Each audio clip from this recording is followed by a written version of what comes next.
Good morning. It's great to see so many people here on a Friday morning. And I want to thank the city of Cedartown for putting this Biz Builders program together. I think it's something that's going to pay great dividends for the city and you as well. I'm here basically because I'm on the Economic Development Committee. I'm sitting at that table.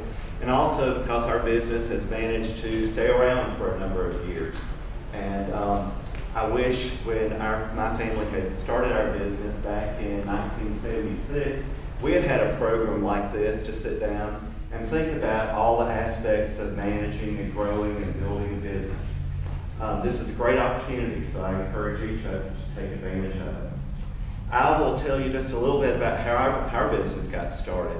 Back in 1976, my parents decided they were going to start a business at home so that my mother could stay home with my younger brother and run that business out of the house. Well, that didn't work out so well. Every night we'd sit down for dinners, phone would ring, somebody would ring the doorbell wanting to come in, so it was just a real nuisance.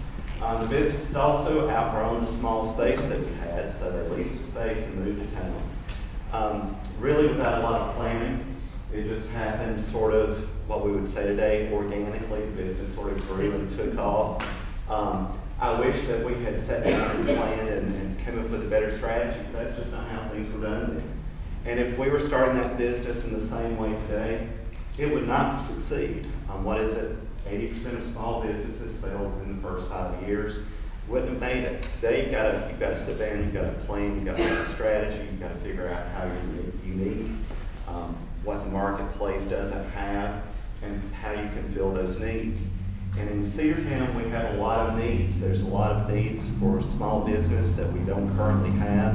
And I hope you guys are looking at some ideas to fill those needs, because we need strong small businesses in Cedartown. We need it because we need the goods and services.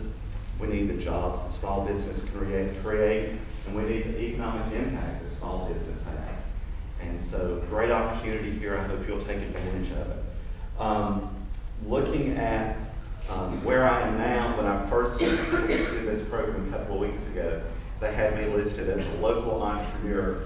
And I had to laugh at that because I see an entrepreneur as somebody that owns a business that functions without one. In reality, I own a job. And that's okay.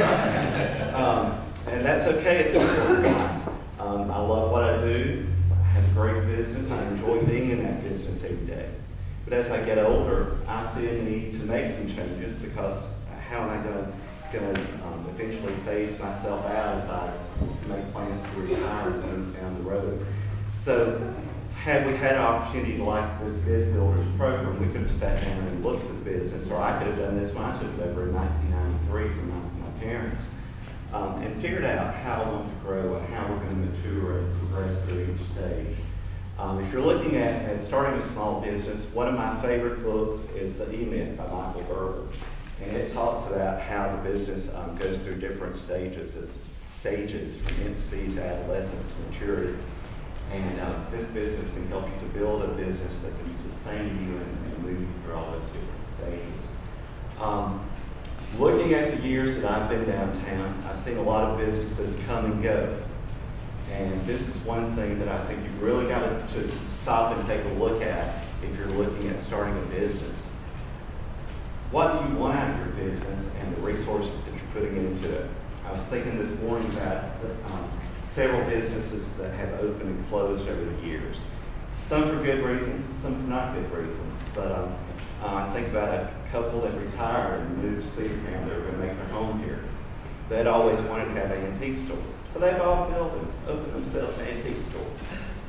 Well, they also wanted to travel in their retirement. Well, if they had an antique store that was just a little mom and pop and just the two of them, guess what? They couldn't travel. So after about a year, they decided that's it for us. They closed the doors, moved on. Cedartown got a black eye for that because we couldn't support that business. They didn't know the true behind-the-scenes story. Another business opened. Somebody decided they wanted to open a store. So they leased a space, and they went and bought just a bunch of junk.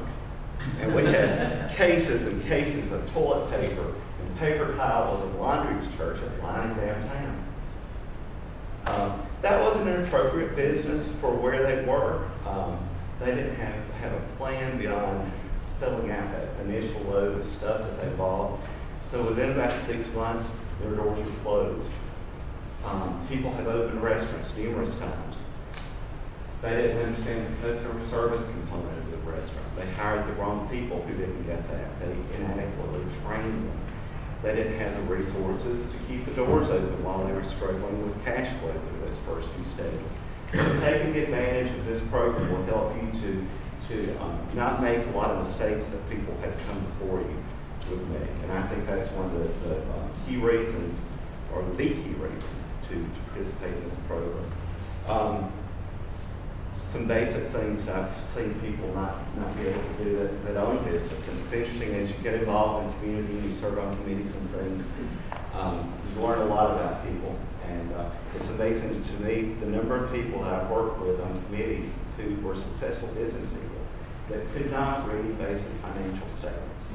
And that's just a key skill you've got to have. You can have a great accountant. I'd love to work with you. But you've got to do some things for yourself. And so learning those key business fundamentals is essential. Thinking about staffing and looking at how you're going to staff your business and make sure you have a plan to train your staff is so important. I think one key mistake a lot of new startups make, they'll let family, anybody, friends, anybody that'll work for free come and help them.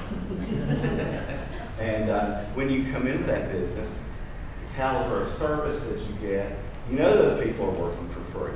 And that creates a lot of customer service situations like Beverly was talking about, where you come in and you have a poor first experience with a new business and you don't go back. And you tell those 10 friends, so those 10 friends don't go.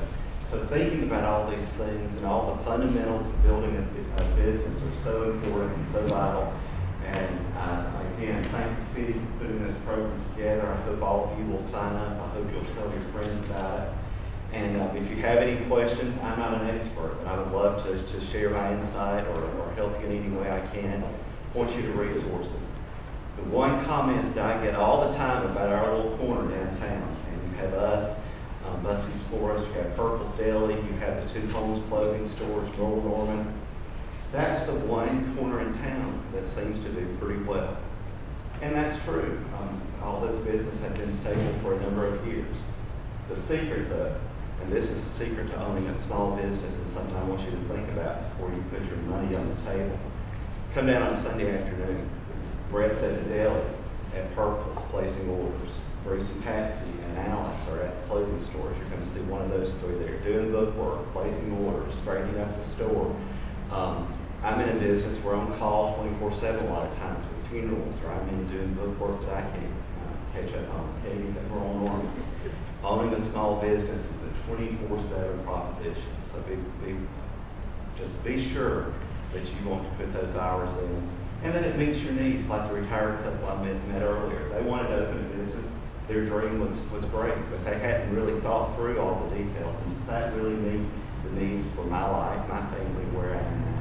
And I think that's the one thing, if you take anything away from what I had to share today, that's make sure you're willing to put the time in that it takes to build a successful business. And that's all I've got. Thanks, guys. Have a great day.